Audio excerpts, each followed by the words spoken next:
This video is brought to you by this month's sponsor, Urza's Trade House. You can find them at facebook.com/Urza's Trade House for all of your Magic the Gathering and Yu-Gi-Oh! Single needs. Hey, this is Cheshire, and today I'm coming at you with a budget, a budget mill deck. This is $100 USD or under, which is the new amount I think we're going to be putting on budget decks, just so that when we do them at the start of the set that they're nice and cheap and easy, I guess is the best way to put it. So what is this? This is a mill deck. This is based around Fraying Sanity.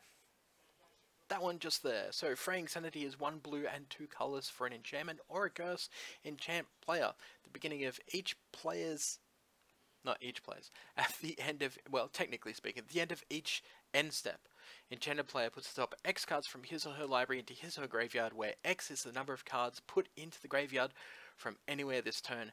Yes, that stacks. If you have more than one of these, it's going to do X plus X. So if it's 5, it's going to be 5, and then plus X is 5, and then plus X is 5. So that is pretty damn cool. The idea of this deck obviously is to mill your opponent out, try and control the game as much as you can. Second card, complement time, is Compelling Argument. So 1 blue and 1 colors for a sorcery. Target player puts the top 5 cards into his or her graveyard from his or her library. So with just one of the Fraying Sanities, this is going to be 10 cards, which is amazing. With 2 of them, it's going to be 15 cards. And with 3 of them, it's going to be crazy at 20 cards. This also has cycling. Cycling, remember, is an instant ability. So if you do need to draw a card quick and post haste, you can certainly do that with no problems at all. This being a sorcery, we do have a way to get it back, which we will talk about further down when we get to it. Winds of Rebuke. So this is 1 blue and 1 colorless. Return target non-land permanent to its owner's hand. Now remember, non-land means anything that's not a land. Planeswalkers, enchantments, creatures, anything that's in play, artifacts, you name it. Each player then puts the top 2 cards of his or her library into his or her graveyard. So with one Fraying Sanity, this becomes 4 cards, then 6 cards, then 8 cards. 2, 4, 6, 8, yes. So that can be quite the mill. Lots of fun. The next one we have is 2 colorless, a blue and a blue. So 2 blue, 2 colorless for a sorcery. Startled Awake. Now this is also a creature. It's a 0/1 creature with Stalk. We'll get into that in a second. So each opponent puts the top 13 cards of his or her library into his or her graveyard. 2 Fraying Sanities. Okay, so the first one is going to be doing what? 26 and then 39. So you're pretty much almost killing them with 1 card. This is just amazing. The best part is that you can pay 5 if this is in your discard pile. So 2 blue and 3 colorless to put it back on the field as a 0/1 skulk creature. If it's not blocked when it attacks, then it goes back to your hand for you to be able to use it again. So we're not going to play a full complement of 4 of these. We're going to play 3 for that very reason. Next card, Ipnu Rivulet. Rivulet. I'm so bad with names. So this, at first glance, looks kind of crap because it's a desert, it adds a colorless, you pay a life, it pings you to add a blue. Doesn't sound all that inviting. But, again, sticking to the 2 casting cost or 2 cost abilities. We've got 1 blue and 1 colorless. Tap and sacrifice a desert. Doesn't have to be this desert. It can be any desert you're playing. Target player puts the top 4 cards of his or her library into his or her graveyard. With 1 Fraying Sanity, that's 8. With 2, then that becomes 12. And we see how the theme is starting to go out here. Salad with a side of delicious.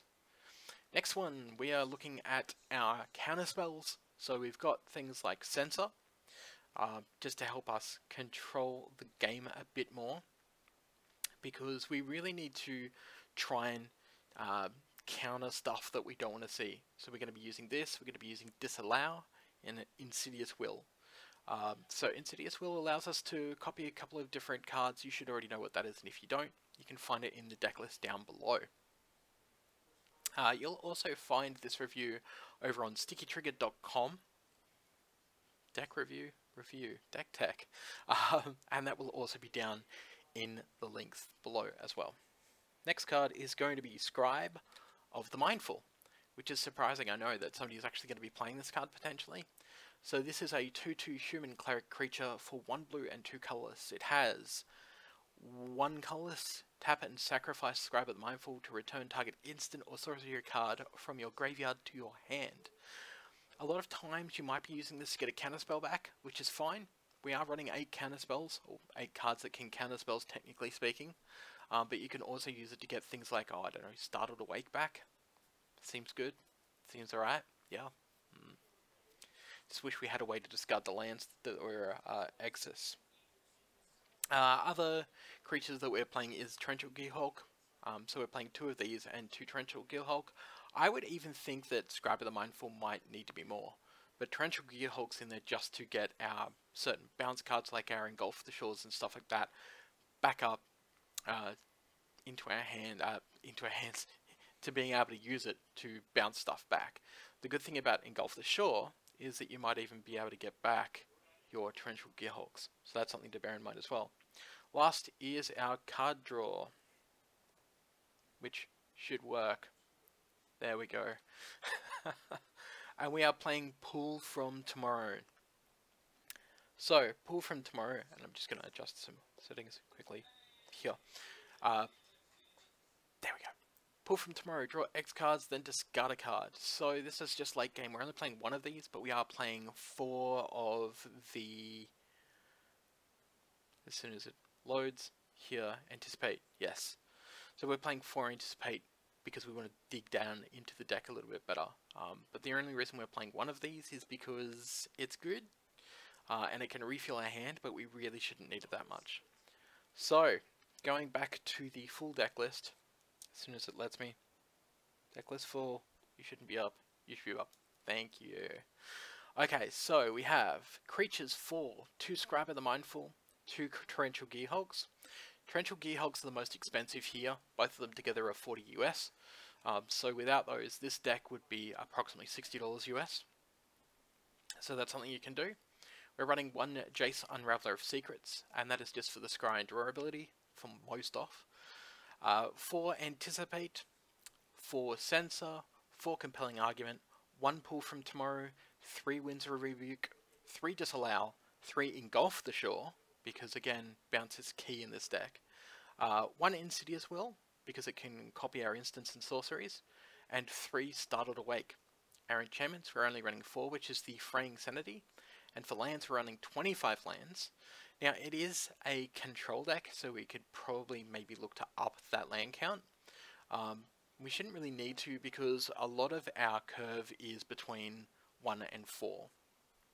So we're running 4 Dunes of the Jet, which is the desert that allows you to, when it gets put into your discard pile, it creates a 2/2 zombie. We're running 4 Ipnu Rivulet. We're running 15 islands and 2 Scavenger Ground. Wait, maybe they're around the other way. No, that's right, because Scavenger Ground is the one where you can pay to sacrifice a desert and then remove all cards from all players' graveyards from the game. So there we have it. That's a standard deck that won't break the bank. It's fairly dirty. You're definitely not going to make any friends. You're probably going to lose some friends by playing it, but you know what? That's alright. This should be working for game day, and it should be quite fun to play for you as well. It's just that whole thing of like being an old school combo-y kind of deck without breaking the bank. So give it a whirl. Maybe try it out on Magic Online over the next couple of days, because pre-release is this weekend. Should be happening right about now. If you're watching this, I might even be live on Twitch, which I am at 12 AM AEST, and it's currently 8 o'clock. So that's it from Trash here. So remember to keep cracking packs.